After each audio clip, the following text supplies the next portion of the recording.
Okay, coming back to the next topic. अब हम present tense का चौथा पार्ट देखेंगे। Present perfect continuous tense.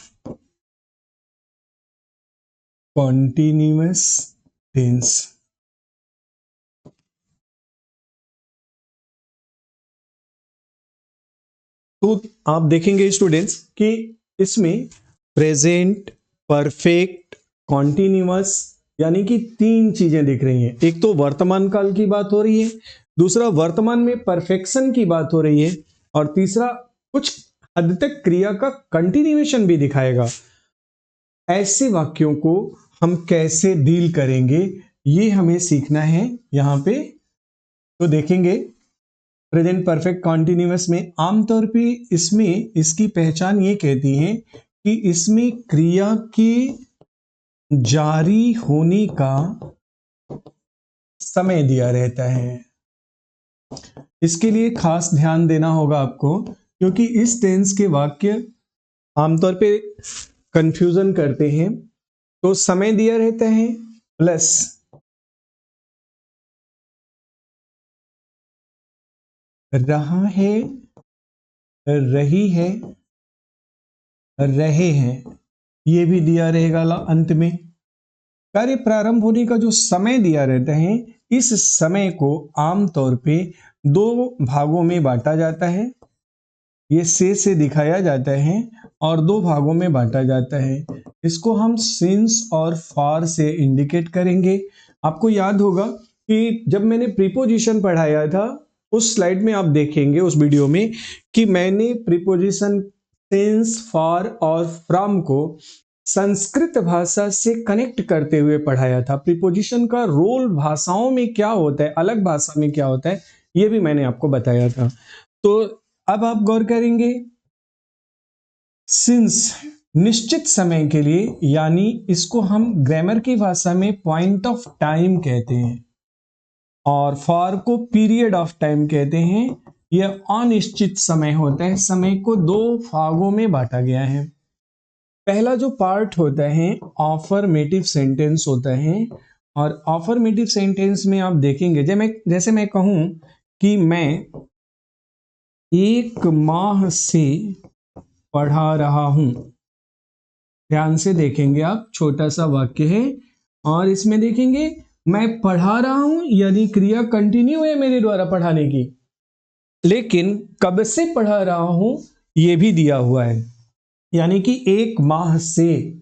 इसमें कार्य के प्रारंभ होने का टाइम दिया होता है। प्रेजेंट परफेक्ट कॉन्टिन्यूअस में जाहिर सी बात है कि अगर एक माह से मैंने पढ़ाया है तो कुछ हिस्सा तो कंप्लीट हो गया। जाहिर सी बात है कुछ चैप्टर्स, कुछ टॉपिक्स तो मैंने डील किया होगा, और अभी पढ़ा रहा हूं, यानी कि the work is still in progress. मतलब ये प्रोग्रेसिव वर्ब दिखाएगा, वर्ब अभी भी प्रोग्रेस में है। ऐसे वाक्यों का अनुवाद करने के लिए हम सबसे पहले सब्जेक्ट, फिर यहां सहायक क्रियाएं हैज और हैव ही लगती हैं परफेक्ट होने की वजह से। एडिशनल यहां पे बीन जुड़ जाएगा, फिर वर्ब की आईएनजी फॉर्म जिसको इंग फॉर्म कहते हैं या वर्ब की फोर्थ फॉर्म कहते हैं, देन ऑब्जेक्ट, फिर यहां पे सिंस और फॉर में से कोई एक, और फिर जो टाइम दिया हो उसकी अंग्रेजी लिखते हैं। ध्यान देखें, इसका फॉर्मूला थोड़ा सा, इसका पैटर्न थोड़ा सा लेंदियर होता है तुलनात्मक रूप से अन्य के। इसमें हैज, हैव के साथ बीन कॉमनली प्रयोग होगी। इसके बाद वर्ब की आईएनजी फॉर्म कंटिन्यूएशन के लिए, और समय के लिए सिंस फॉर में से एक का चुनाव करना है। अब यहां पर यह ध्यान रखना है कि कब सिंस का प्रयोग करना है और कब फॉर का प्रयोग करना है। ओके, तो इसके लिए एक छोटा सा रूल है, वो आपको बता दें। रूल सिंस फॉर का ये है, इसको हम एक चार्ट से ना आसानी से समझने की कोशिश करेंगे, क्योंकि इसी में मैक्सिमम स्टूडेंट्स गलतियां करते हैं। सिंस का अर्थ भी से है, फॉर का अर्थ भी से है, इसे हम पीरियड ऑफ टाइम कहते हैं, पीरियड ऑफ टाइम, और इसे हम पॉइंट ऑफ टाइम कहते हैं। ओके, कब कब किन किन कंडीशंस में इनका प्रयोग होता है तो ये जानना जरूरी होता है। पहले अगर डेज नेम दिया हो, ओके, डेज नेम, दिनों का नाम दिया हो, जैसे मान लीजिए दिन के नाम में संडे, मंडे ऐसे करके हो, ऐसे करके जाते जाते सैटरडे तक, यानी सभी दिनों का नाम आ जाए तो आप सिंस का प्रयोग करिएगा। दूसरा कंडीशन होता है मंथ्स नेम दिया हो, यानी महीनों के नाम दिए हो तो भी, अब जैन, फेब से लेकर दिसंबर तक, ओके, कोई भी नाम दिया हो आपको सिंस का प्रयोग करना है। तीसरा ईयर्स नेम दिया हो, ओके, साल का नाम दिया हो, जैसे 2004, 1947, 2022, कोई क्रिया अगर इन वर्षों से शुरू हो रही हो, वर्ष का नाम दिया हो, तो आपको सिंस का प्रयोग करना ही करना है। इसके अलावा डेज पार्ट, अगर दिन का कोई पर्टिकुलर पार्ट दिया हो ना, पार्ट जैसे मॉर्निंग, ओके, इवनिंग, मिडनाइट, अर्धरात्रि जिसको बोलते हैं, तो आपको सिंस का प्रयोग करना है।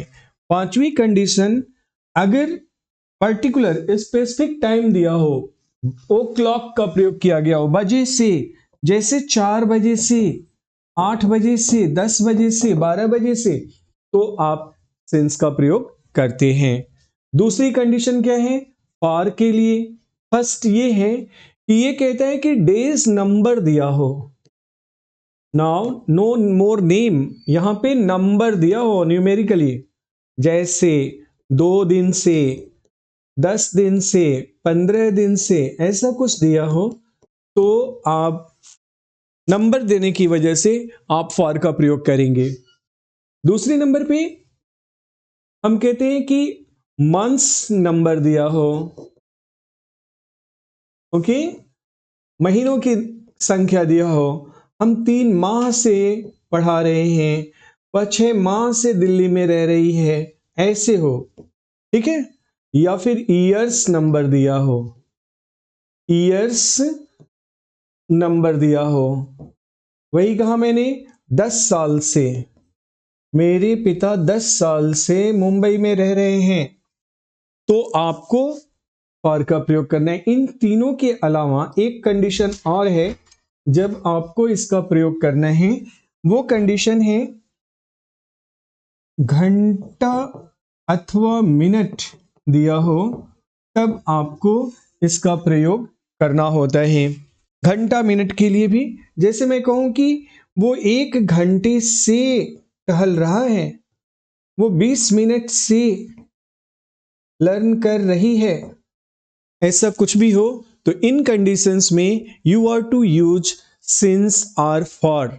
Okay, this is very important from the learning point of view. ये बेसिक्स के लिए बहुत जरूरी है। In case if you don't know the accuracy या accurate use of these terms, तो you will commit mistakes by and by या again and again. Okay, not by and by but again and again. तो better to learn it, and from that point of view आप इसे note कर सकते हैं, screenshot ले सकते हैं, ये लर्न हो जाना चाहिए ताकि आगे जब हम लोग प्रैक्टिस करें तो उस समय सिंस और फॉर के यूज को लेके कोई कंफ्यूजन ना हो। आगे बढ़ते हैं। Next topic is the second one, tense part में पास्ट इनडेफिनिट टेंस।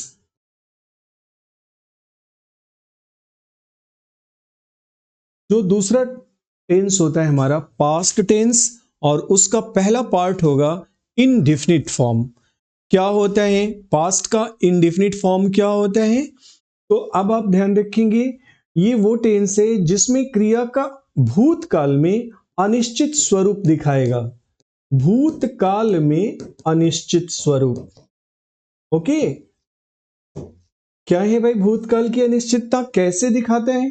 तो आमतौर पे हिंदी भाषी स्टूडेंट्स के लिए बता दे, ता था, ती थी अथवा ते थे आदि टर्म्स दिए होते हैं, अथवा आ, ई, ए भी दिए होंगे। इनमें से कोई भी रूप आए किसी सेंटेंस के अंत में तो आपको समझ लेना है कि ये सिंपल पास्ट के सेंटेंस है। 1 सेकेंड, अब इनको आपको अनुवाद करना है तो पहला क्या होता है? Affirmative sentence. Affirmative sentence. Okay, कुछ एग्जांपल्स लेते हैं और उनको हल करते हैं। एग्जांपल लेते हैं, जैसे मैंने कहा कि मैं गांव में रहता था, पर करेंगे वह कल रात दिल्ली गई, उसने मुझे धोखा दिया, उसने मुझे धोखा दिया। ओके, तो मैं गांव में रहता था। ओके, अब इसमें ता था आया, दिल्ली गई आप देख रहे हैं आ ई ए, धोखा दिया आ का मात्रा, यानी ये क्रियाएं अतीत में हुई, बीते हुए समय में हो गई। इन जैसे वाक्यों को अब अनुवाद करना हो, सिंपल सा इसका पैटर्न है, आप देखेंगे एक नॉर्मल पैटर्न है। सबसे पहले वाक्य का subject, then comes second form of verb and then comes object. Very simple and short pattern is there to translate such type of sentences belonging to past form and especially indefinite form. Okay, तो मैं गांव में रहता था, यहां पे subject हमारा आई, live means रहना होता है, सेकेंड फॉर्म में lived in the village, I lived in the village. वह कल रात दिल्ली गई, तो इसका क्या होगा? सी वेंट, सेकेंड फॉर्म में गो का वेंट टू दिल्ली, कब गई? लास्ट नाइट, कल रात। Okay, she went to Delhi last night.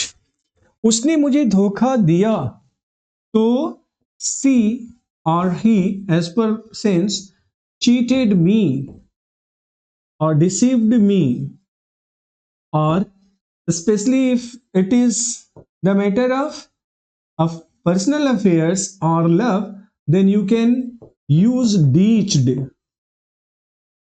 See, ditched me. Okay, so this is all about past indefinite tense. Very simple, very easy to understand. जो भी वाक्य भूतकाल से बिलोंग करने वाले होते हैं, क्रिया का अनिश्चित रूप कैरी करते हैं, उनका अनुवाद का ये सिंपल पैटर्न है, इसे आपको फॉलो कर लेना है। अब इनका प्रयोग करके हम कॉम्पिटिटिव लेवल पे जो क्वेश्चंस बनते हैं उनको सॉल्व करेंगे तो आसानी होगी। बिना बेस के कहीं आप खड़े नहीं हो सकते हैं। जैसे मकान को बनाना है तो नींव देना होता है, और जितना मजबूत नींव होगा उतनी ही इमारत मजबूत होती है, उतनी ही टिकाऊ होती है। Got it? तो इसलिए टिकाऊ इमारत के लिए हमको मजबूत नींव यानी कि स्ट्रांग फाउंडेशन रखना होता है, और स्ट्रांग फाउंडेशन के लिए आपको हम क्रैमर नहीं बना सकते हैं। आपको 2-4 वाक्य रटा दें या 2-4 प्रैक्टिस डायरेक्ट करा दें, उससे बहुत कुछ सुधार नहीं होगा। हम आपको विथ कॉन्सेप्ट लेके चलेंगे तो हमारी रटी हुई चीज या हमारी जानकारी की जो भी चीजें हैं वो नहीं भी आई हैं, कोई अनटच्ड चीज भी आई है, क्वेश्चन आया है, तो हम उसको भी उसी फार्मूले का प्रयोग करके सॉल्व कर लें। रटे रहेंगे तो सिर्फ रटी हुई पैटर्न के सवाल हम बना पाएंगे, और कॉन्सेप्चुअल रहेंगे तो हम किसी भी सवाल का जवाब आसानी से ढूंढ लेंगे। तो I often try to provide you the basic concept, because if you are crystal clear about the conceptual things, so there won't be any suspicion to cross the hurdles. Okay, moving towards the next affirmative के बाद हम इसके अगले pattern पे आते हैं। The second term is known as negative। अब इसमें भी नेगेटिव सेंटेंस होता है, और नेगेटिव सेंटेंस जैसे मैंने कहा कि मैंने नाश्ता नहीं किया, मैंने नाश्ता नहीं किया, उसने अपनी फोटो में तस्वीर जो होते हैं नहीं भेजी। ओके, ऐसे, या मैं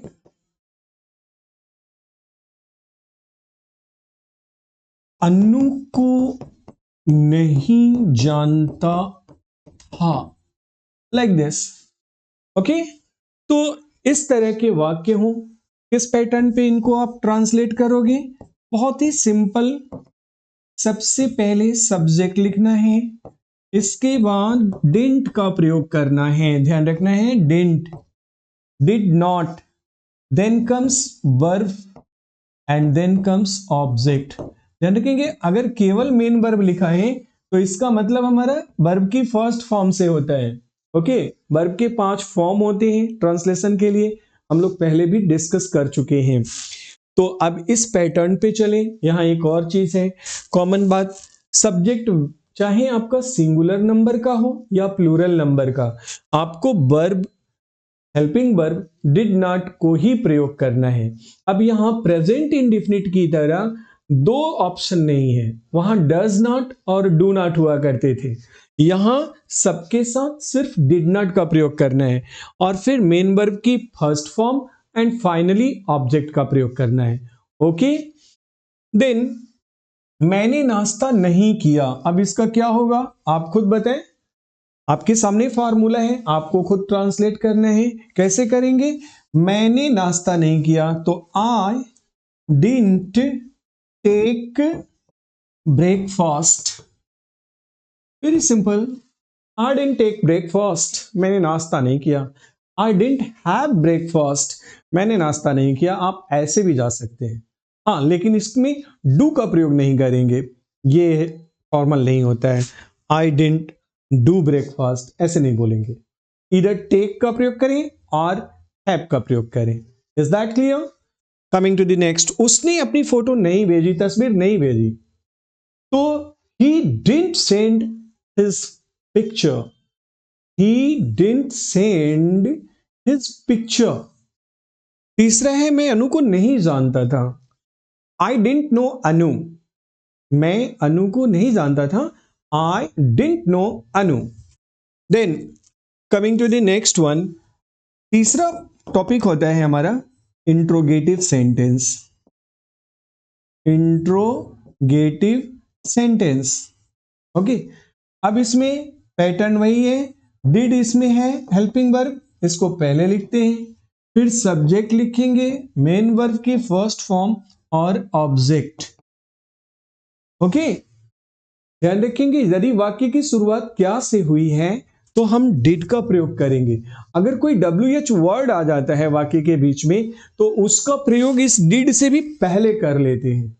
जैसे मैं कहूं कि क्या मैंने नाश्ता नहीं किया, अब इसमें से हम नहीं को यहां से हटा देते हैं, ठीक है, और क्या मैंने नाश्ता किया ऐसे बना लें इसी वाक्य को। तो क्या मैंने नाश्ता किया, इसके लिए यहां से पूर्ण विराम को हमें क्वेश्चन मार्क में बदलना होगा, यह भी एक रूल है। तो फिर क्या करेंगे, डिड आई टेक ब्रेकफास्ट, अब यहां पे डिड का प्रयोग पहले होगा क्या के लिए, जनरली नहीं जानने पे आप व्हाट का प्रयोग कर देंगे। अच्छा, अगर हम इस क्या को यहां से हटा दें और कोई WH यहां जोड़ दें, जैसे मैंने नाश्ता कब किया,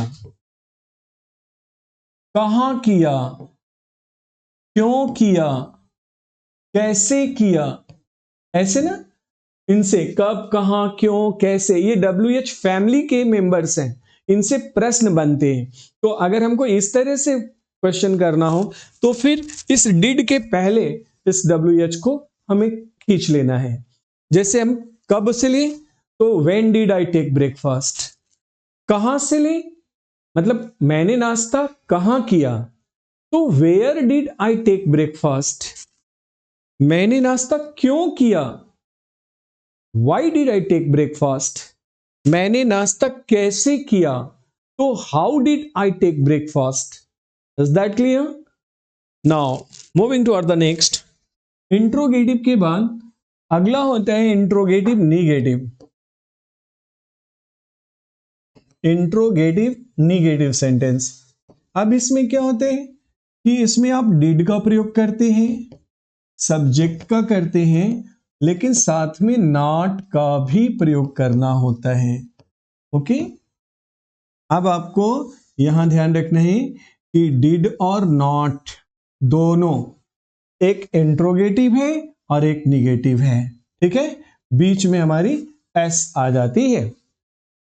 क्लियर है? अब इसका एक एग्जांपल लेते हैं। जैसे अगर हमको कहना हो एग्जांपल वाइज कि did you not read the Pioneer. क्या आप पायनियर नाम का समाचार पत्र नहीं पढ़ते हैं? Did you not read the times of India. क्या आप टाइम्स ऑफ इंडिया नाम का समाचार पत्र नहीं पढ़ते हैं? और डिड यू नॉट नहीं पढ़ते थे, did you not read the Hindu. The Hindu ये एक इंग्लिश न्यूज़पेपर है, इंडिया के टॉप क्लास के न्यूज़पेपर्स में आता है। ओके, तो क्या आप नहीं पढ़ते थे? इस प्रकार के क्वेश्चंस को आप डिड से, नॉट की मदद से ऐसे बनाएंगे। ओके, इसके बाद हम आते हैं अगले टेंस फॉर्म पे। पास्ट का दूसरा टेंस होता है, पास्ट में जो दूसरा होता है वो कॉन्टिन्यूअस। अब कॉन्टिन्यूअस टेंस आप जानते हो, यहां पे इसकी पहचान में आपको रहा था, रही थी या रहे थे जैसे टर्म्स देखने को मिलेंगे। इसमें क्रिया का भूतकाल में जारी रहना पाया जाता है, मतलब कोई कार्य अतीत में कंटिन्यू थी, ये दिखाने वाले वाक्यों को पास्ट कॉन्टिन्यूअस कहेंगे। अब इसमें जो पहला सेंटेंस होता है ऑफर्मेटिव सेंटेंस। ओके, अब ऑफर्मेटिव सेंटेंस को आप कैसे हैंडल करते हैं? तो इसके लिए बहुत ही सिंपल पैटर्न है। सबसे पहले सब्जेक्ट, यहां हेल्पिंग वर्ब आपको वाज और वर के रूप में मिलती है, याद रखिएगा, वाज और वर। देन कम्स वर्ब की आईएनजी फॉर्म और फिर आ जाती है ऑब्जेक्ट। ध्यान रखना है कि वाज का प्रयोग सिंगुलर नाउन के साथ होता है और वर का प्रयोग प्लूरल के साथ होता है। इस नियम में एक अपवाद, one more exception is there, and what is that? I का प्रयोग यहां वाज के लिए किया जाएगा, वर के साथ नहीं। इस टेंस में जेनरली आई को सिंगुलर के रूप में ट्रीट किया जाता है, ठीक, जबकि प्रेजेंट में आई को आप प्लूरल के रूप में ट्रीट करते थे, आई के साथ डू लगाते थे, डज नहीं लगाते थे, है ना। तो ये बात ध्यान रखना है कि अंग्रेजी एक विदेशी भाषा है, इसमें कुछ एक अपवाद पाए जाएंगे और जिसे हमें एज यूजुअल, मतलब एज इट इज ग्रैब करना होता है, फॉलो करना होता है। तो इस नियम से आगे बढ़ते हैं हम। जैसे कोई एग्जाम्पल ले, वह रो रही थी, तो इसका अनुवाद करना होगा इस पैटर्न पे, तो सी वॉज क्राइंग। ओके, मैं पढ़ रहा था, I was reading. Okay, Rahul खेल रहा था, तो राहुल वॉज प्लेइंग।